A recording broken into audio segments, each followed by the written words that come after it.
Hello, everybody, and welcome to the latest edition of the Jake's Take with Jacob Elyachar Podcast. I'm your host, Jacob Elyachar, the chief content producer and writer of the Jake's Take website, where I specialize in pop culture and entertainment news. Today, my two guests are two people who I believe have the strongest takes when it comes to covering television on social media, especially through YouTube. Please welcome two incredible video journalists, Matt and Jessica Carter of CarterMatts. How are you? We're doing really, really well, Jacob. Thank you so much for having us on the show. I am so happy to be here. So, guys, I want to give you guys a background. I was first introduced to CarterMatts when I was watching Big Brother 20, of the spectrum of the Big Brother podcast and all their different stuff. Matt, you perfectly explained it with plain English. I didn't have to go all strategic like Rob has a podcast. I didn't have to be creative or throw like a dumpster party like your reality recaps. But you guys have like a happy medium where you explain everything. Well, thank you. That's very, very kind of you. No, I always just kind of think of it as it's a community, and not everybody who watches us, I don't think, are necessarily like super crazy fans. I think maybe not everybody watches us are just sort of casual. So I just kind of think I'm like, whether I'm doing a video or Jess and I are doing a video, that we're sort of just like chatting with people in the room, and maybe they're firing back at us, and it's just sort of it's a fun back and forth thing. We've only been doing YouTube for a couple of years, and we've been journalists for a long time, but it has been so fun and so rewarding. Yeah, it's been really great. That's part of what YouTube has brought to us in that way, is the community. And doing Big Brother, we were able to chat with so many people and get to know different opinions than ours. Mm-hmm. And just, like what you said, simplifying it, bringing it down to just this is what is going on, that we were maybe able to offer something just a little bit different. Awesome, guys. So what is CarterMatts' origin story? Can you please share it? Yeah, so originally it started all the way back in 2011. I mean, occasionally, I'm getting old, my years get mixed up, but no, it started back in 2011, and I was doing some writing on another site at the time, and I'd been doing it for a couple of years. I was just starting to get a little bit frustrated because I was having a hard time kind of figuring out where my content was, what they wanted me to do, and I feel like this is probably just growing up as a nerdy kid, I've always got this kind of chip on my shoulder because I want to kind of feel like, we've got our own lane, we've got our own crowd, and I think it just sort of came up that this is a good time for Jess and I to try something new, to take a big risk, to go in kind of our own direction. So we built up CarterMatts as this platform where people could find all our stuff. It's easy for us to kind of dive into it. I mean, we started doing YouTube, I believe, a few years ago now, 2 or 3 years ago now. Yeah, and for me, I was doing funeral directing at that time. I had just finished college, and I was in funeral services. But before that, I was doing writing for a long time, too. I wrote the first HD feature film in Canada, which actually starred Eddie McGee, who was the winner of the very first Big Brother. So I had been wanting to get back into writing as well. So when Matt was feeling kind of raw about his job and wasn't really enjoying it, but wanted to be able to continue writing, and I wanted to get back into it, I suggested that we start our own website, and we ran with it. Awesome. Now, I love your YouTube commentary videos. That you have covered everything from Power to America's Got Talent Champions to The Masked Singer. Yeah. So what goes through creating your commentary videos?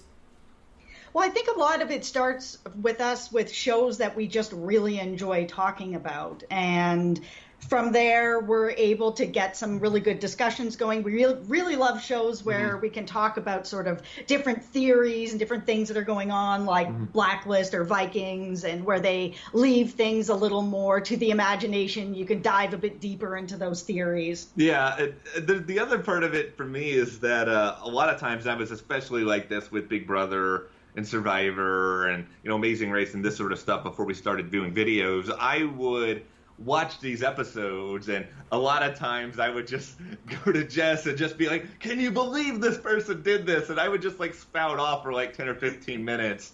And it sort of just feels like at that point, we should just be doing this and recording it anyway, as opposed to just like doing it for each other. Yeah, and seeing if there's anyone else that either thinks like we're thinking or if they have a different perspective.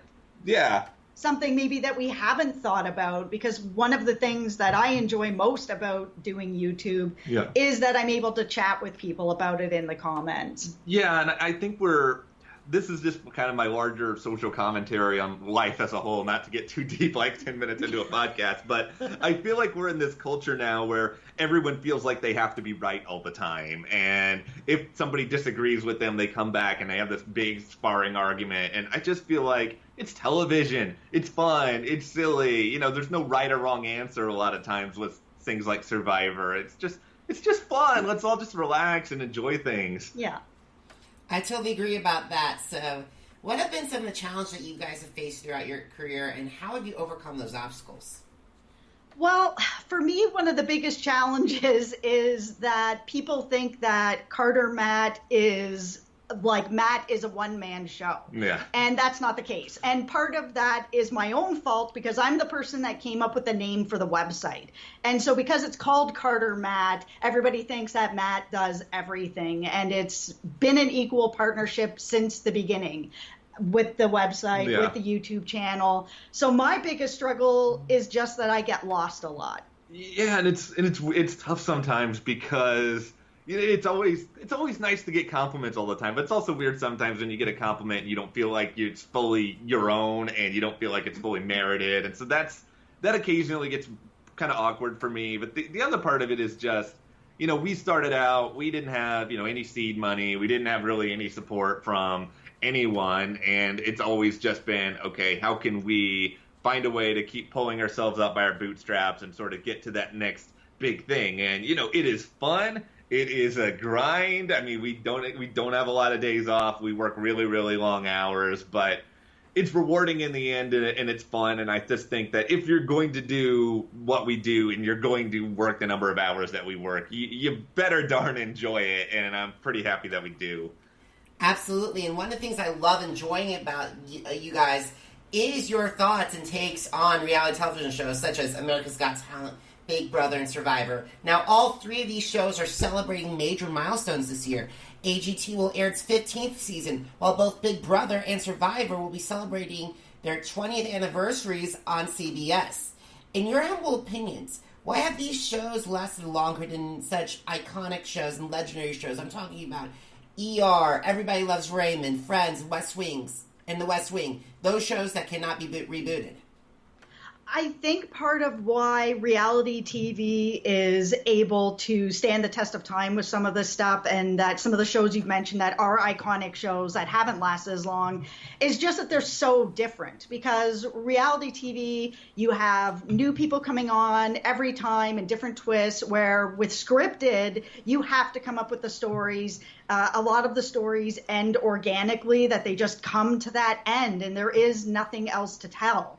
So I think it's a really tough comparison, because one, you're coming up with scripts. Some shows you're coming up with 24 scripts a season, like it's long shows, and then you're going on for 15 years. I think it's hard to keep that up in the scripted realm. Yeah, and I think it's also, it's sort of this weird phenomenon where watching a reality show like Survivor, and I think this is especially true for Survivor, Big Brother, Amazing Race, it's almost like a sporting event where every season it's like the start of a new game. The score is 0-0. You don't need to have that much knowledge from the past. You can just sort of sit down with your friends, fight with them over the course of however long it's running, get your popcorn. It's something you actually want to really watch live, and I think there's that incentive, because it's also just like, like a sporting event. You're going to probably be spoiled if you put it on your DVR and somebody's going to come up to you on the street and be like, can you believe that touchdown pass? I think it's similar here. Yeah, and the other thing about Big Brother specifically, I remember when that first came on the air, there was summer TV programming was like a wasteland. There was nothing. And then you had this show come out that was on so many nights a week, that was brand new content, so many nights a week, plus you could watch all the live feeds. So you just had just this pouring of content that nobody else was doing anything. And I think that still helps them because, you have AGT in the summer, but you still have so much Big Brother, and they really are that only game in town. Awesome. So let's talk about these series one by one. So let's start off with Champions. It's rounding up its second season. In all honesty, do you think this was the ideal top 10? No. Yeah, that's an easy question. Yeah, I think that whatever was going on with Howie and Simon and Boogie Storm and Hans, I do not understand why they are there over people like Junior Creative or Danya or Brian. Like, I really don't understand it, except that there's something going on between those two judges that turned it into Boogie Storm in the finale. I think it even goes... I'll go a step further. I just don't even know if this is necessarily the right cast for this season, really, because you look at it from the start, there weren't that many winners, and I know that AGT Champions Season 1, they really took their shot. Like, they brought a lot of big people on, and this time around it feels like they're having to go more towards either people who were just from this past year, or maybe a couple of really notable people from the past that they just hadn't sort of picked up on the last season. Most of them, I think, are legitimately really good. I mean, there are people like Marcelito, who I think is phenomenal. Oh my God, he's phenomenal. Yeah, Marcelito, oh my God, is probably one of the best vocalists, hands down. I have never, ever seen what Marcelito does, ever. And I am really thankful for AGT for bringing him on, because I never would have even known that people do this. And I know people have been telling us in the comments that there's lots of people that do this. I've never seen it before. So when I saw him do this, I was on the floor. Yeah, I think Marcelito's great, and I think The Unbeatable's excellent. I think Duo Transcendence really stepped it up to the next level, but... I almost called out Duo Transcend, just to let you know. I thought originally, because when they brought up Billy and Emily England, and, like, the roller skate thing, I was going to press my X and say, no, you're copying an act. And I blasted them on social, but however, that came back to bite me when they privately messaged me on Instagram that other people have done it. Yeah. That last act that they did, though, for the final performance, legit had my heart stopping. Every single time they went into the air and were going for that catch, I was just, I couldn't. It was so good.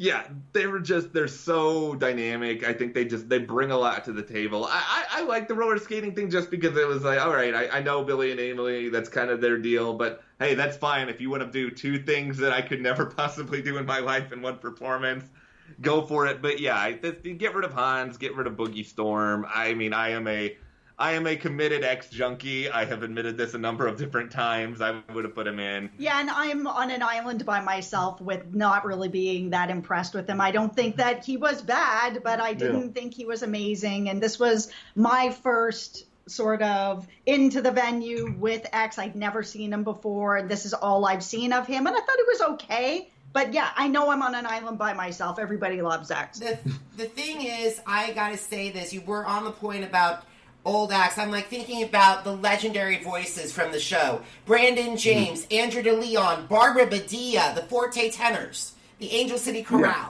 All of them should have been on the season. Yeah, and I mean, I'm not that familiar with the casting process for some of this. I mean, there's even a lot of other winners, Kevin Skinner, Landau, and there's others over the years. And Terry and Grace. Yeah, I mean, I don't know, Terry. I'd be curious to know that from Terry, if Terry has actually been asked to do it, because I mean, he's currently just taking a shower, just surrounded by money. So I don't know if he feels the need to do it. But everybody else, I do wonder how they go about this, who they ask, if they just think people don't have that great a memory. But I would like to see them. I remember a lot of them. Same with me. Andrew DeLeon talked to me about earlier this year, said that he would love to come back. Yeah, and I would love to see Andrew back. I remember being really stunned when he was eliminated. Yeah, and then also, we gotta say, I think Alicia Dixon brought a lot to this season. Yeah, I like Alicia a lot. Yeah, I like her a lot too. I thought we were going to get Amanda first and then Alicia. That's in all honesty. For those of you who don't know, Alicia Dixon was from Britain's Got Talent. Amanda Holden, who's also one of the longest running Got Talent judges in the franchise. She sits right next to Simon. I thought she was going to be first, not Alicia, but boy, that was a big surprise. Yeah, it's a big surprise. I mean, I will also say, if they wanted to bring David Williams over for Britain's Got Talent, I am a enormous David Williams fan just because